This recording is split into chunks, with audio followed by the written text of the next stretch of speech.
Bonjour, nous allons lire ensemble dans l'épître aux Philippiens, chapitre 4, dans un texte de l'apôtre Paul, qui nous dit ceci au verset 4. « Réjouissez-vous toujours dans le Seigneur, je le répète, réjouissez-vous que votre douceur soit connue de tous les hommes. » Nous lisons un peu plus loin, au verset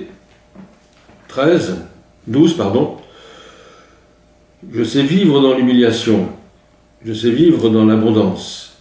En tout et partout, j'ai appris à être rassasié et à avoir faim, et à être dans l'abondance, à être dans la disette.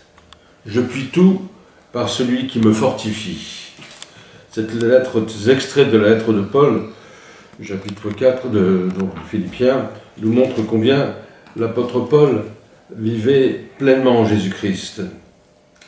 L'apôtre Paul qui est mort en l'an 67 et à l'époque de l'empereur Néron.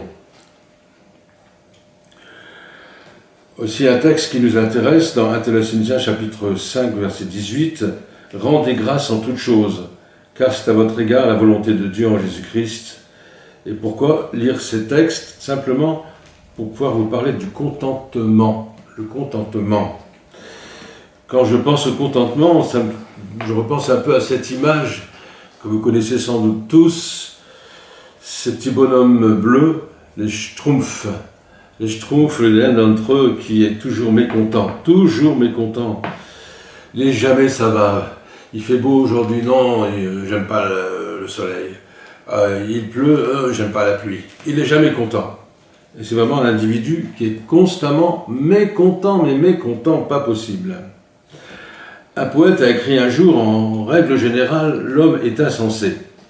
Quand il fait chaud, il voudrait qu'il fasse froid. Et quand il fait froid, il voudrait qu'il fasse chaud. Il veut toujours ce qui n'est pas. Quelle juste observation par rapport à la nature humaine. Ainsi donc, lorsque nous lisons « J'ai appris à être content dans l'état où je me trouve », Philippiens chapitre 4, verset 11, nous nous demandons « Est-ce possible ?» Pour Paul, cela l'était, comme l'indique sa façon de composer avec la vie. Je sais vivre dans l'humiliation, je sais vivre dans l'abondance, et tout est partout. J'ai appris à être rassasié et aussi à avoir faim. À être dans l'abondance, c'est clair. Être dans la disette. Je puis tout par celui qui me fortifie. Philippiens chapitre 4, versets 12 à 13. La relation que Paul avait avec Dieu surpassait tout ce qu'il faisait ou ne faisait pas. Ce contentement ne reposait pas sur la situation dans laquelle il se trouvait, mais sur la relation avec Christ. Paul nous rappelle, le contentement ne se produit pas du jour au lendemain. C'est quelque chose qui s'apprend à la mesure de notre relation avec Dieu, s'approfondit au fil du temps et du vécu. Nous apprenons à faire confiance de plus en plus à Dieu et de moins en moins à nous-mêmes. Paul savait que Christ lui donnerait la force de persévérer. Et cela, quelle que soit la situation qu'il devrait affronter.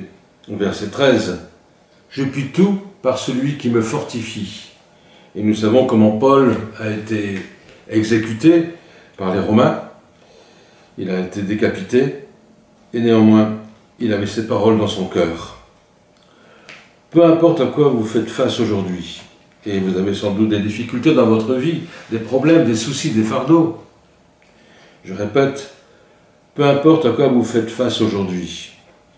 La prière, oui, par la prière, vous pouvez recevoir la force de connaître pleinement le contentement.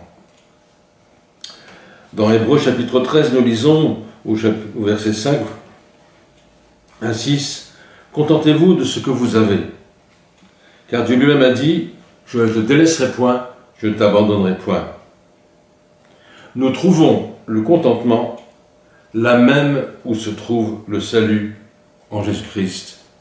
Amen. Prions. Oui, Seigneur, béni sois-tu, parce que tu nous rappelles que nous devons te faire confiance avant toute chose, ne pas regarder aux épreuves, aux difficultés, mais nous devons placer notre confiance en toi et savoir nous contenter de ce que nous avons. C'est vrai que tu nous donnes tout pleinement, mais notre joie, notre paix, notre amour, notre salut vient de toi. Au nom de Jésus-Christ, nous te prions. Amen. Au revoir et à une autre fois.